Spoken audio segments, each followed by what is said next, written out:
I've lost my snakes. I have no idea where they are.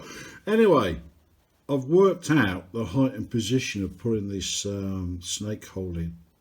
So I put a 3-inch hole through all of them, clamped together like that, so I know it's going to be more or less in the same line at the correct height, because all of these obviously at different heights because it's the way the tail's made. So this is before I glue anything together.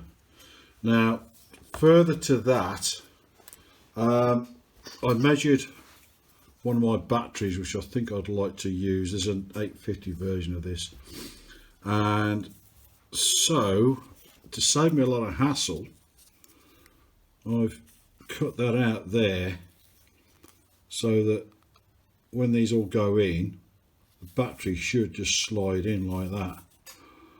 So all I've got to do now is find the other half of this, and I've done it with some of the other formers like that and that, and that battery should slide in. So that's going to save me a lot of heartache when I come to put everything back together again, and just in case I copied it onto one of my ply, so I can cut that out on the ply, and when I make the second one, all I've got to do is lay this on top of the other formers using this as a guide, and it should, well, should fit.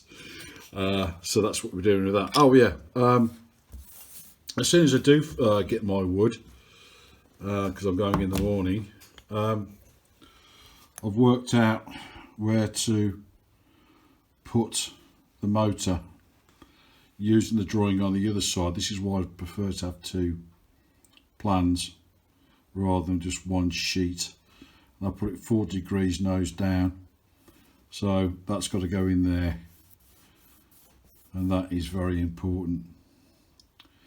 I've also worked out where the servo can go. As you can see, I've put it there so that can go under the cockpit, leaves all that empty. You push right to go along that line there, come out there, and I'll put a flat plate in here so the battery can go through these two. That'll lift off. This will leave room for the ESC and receiver, which I have on order.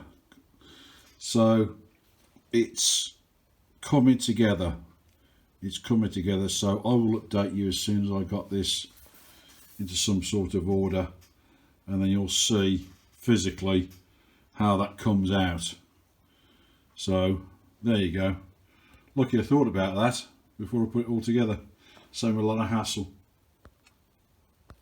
I'm really annoyed. I've had to take my receiver out of this model, which I actually rarely fly, if I'm being honest with you, so that I can make everything work. Now, here's the thing. I have started the fuzz. There you go. So I was attempting to make a former to take the motor, and so I decided to use 2.5 pins, and I haven't got enough nuts for them. I've only got one, and I had to drill out the stand to get it on, and I thought, oh, I haven't got any nuts, and I've got all these here, none of the right size, and I've had to order them, and I'm getting browned off with myself.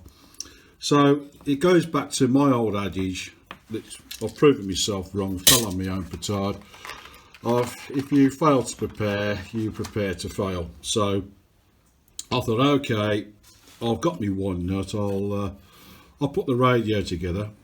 I wanted to use a 10 amp ESC, and I haven't got one, but I've got a 20 amp.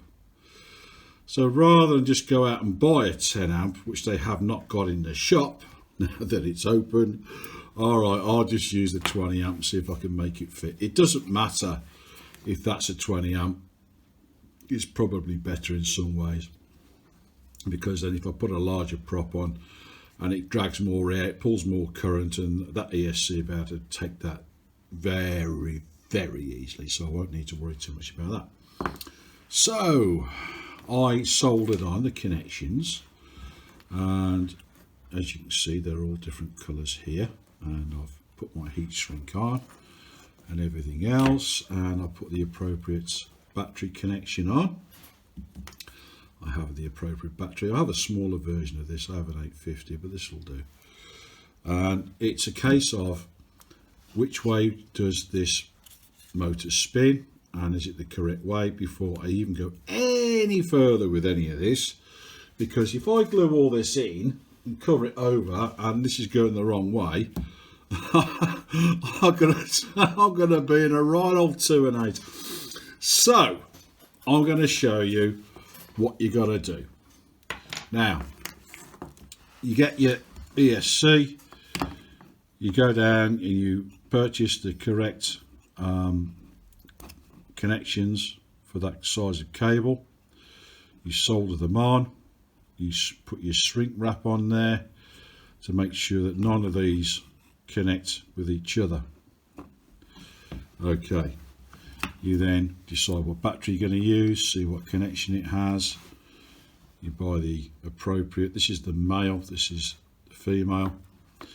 The female always goes on the battery, the male always goes on the ESC side, because you don't want something producing power that has an open conductor. There you go.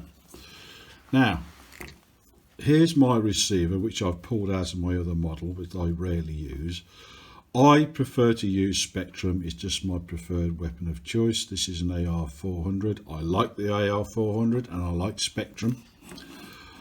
So you put it all together and you'll find that on the receiver is quite clearly marked: rudder, elevator, aileron, throttle, and BND data. DAT. Now what is that? That's what that is. BND is bind. You have a bind plug. Okay, and I just leave this little thing on to remind me, remove before use, because you don't want to be flying around with your bind plug in. So you put your bind plug in. Now, this is something that my friend on the other channel uses, Cliff. We both use the Spectrum DX6i, which is a very, very easy to use. You call a user-friendly radio. I like it. It does what I want. Does what it says on the tin. So this is how you bind everything together. You basically, you have to make sure your throttle's down. Okay. You then make sure there's nothing in the way of this propeller, which is why I'm holding it like this, because I'm a brave little fellow. And you plug your battery in. You turn on your radio whilst pulling back the trainer button, like so, and that's binding. You'll see it says bind there, possibly. Okay, and you'll see that that's flashing, and now it stopped flashing. When it stops flashing, the light is permanently on. You're blinded. Now you can take out your bind plug very, very carefully. You don't want to pull it by the cable because you might pull it out. Now, here we go. Let's move the camera. There's your battery. There's some servos. I'm holding that gingerly because you don't want that whizzing off and doing whizzy things. Okay, and I'm going to pull that back into shot. Now, what works? So at the moment, elevator does not work, rudder does not work, throttle works. Let's start with the throttle because that works. Now that's pushing. In other words, the airflow is going that way, away, going away. So we want it to turn the opposite way. Okay, so what we do, we uncouple the battery, leave the radio on, doesn't matter. Okay, and we swap 2 of these leads round.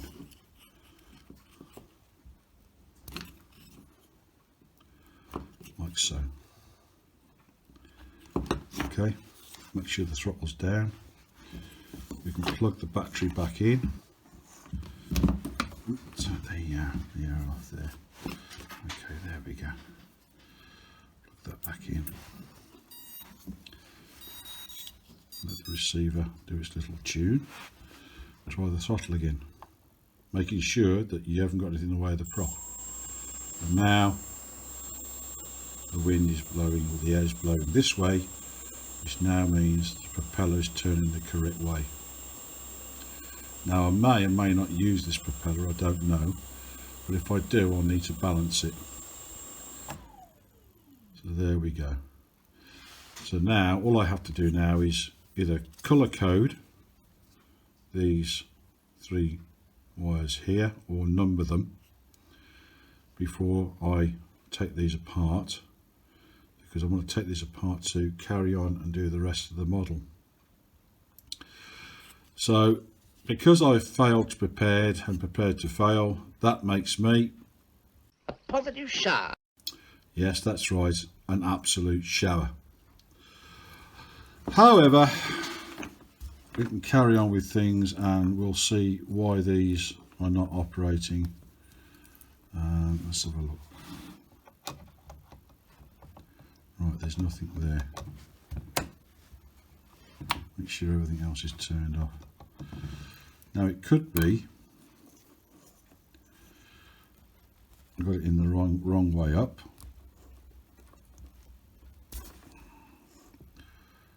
Which may be the case. Let's have a look. Ah, yes, hang on. I do believe.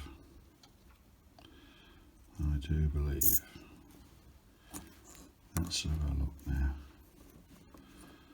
It's always better to check everything on the bench. Let's have a look. It lives. It lives. Okay. Rudder. Yeah, there we go. And that's all it was. A silly little mistake like that. I put these 2 servos in upside down.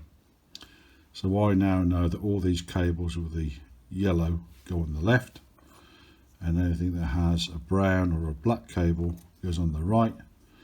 And it's a silly mistake, but people do make silly mistakes, and this is all part of making these videos because I want you to learn from my mistakes. Did I make this mistake deliberately with the propeller going the wrong way around and these not working and sussing it out? Well, that's up to you to decide. Anyway, so I'm now going to take the battery off. No need for switches. More annoyingly, I found a 2-gram servo, a pair of them in my box of bits, and I've gone out and ordered stuff now. I've ordered the snakes. I thought I do have the snakes. I put them away, and I don't know where I put them, and I can't find them anywhere. I am so annoyed with myself. So, coming back to my favourite weapon, I have given it the name of Guillow, model number 2 Guillow. Told the radio that it's an airplane, and I'll be sorting out the trim and all that sort of stuff at the end of the build.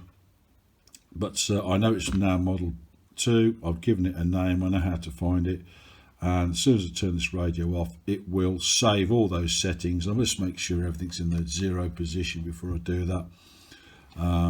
It doesn't really make any difference, but it's good practice to do so. And then I shall go and cry into my cup of tea while I'm waiting for the nuts to come for this, and see if I can make that fit into the fuzz. Obviously I'll have to take all the propeller and motor off and everything else, but hey, you know, everything's in the right direction. I know that it works, so I'm going to go and label these up now, and you can go off and have yourself a nice cup of tea. There, lens in. Lens in? There ends in this lesson. Happy New Year.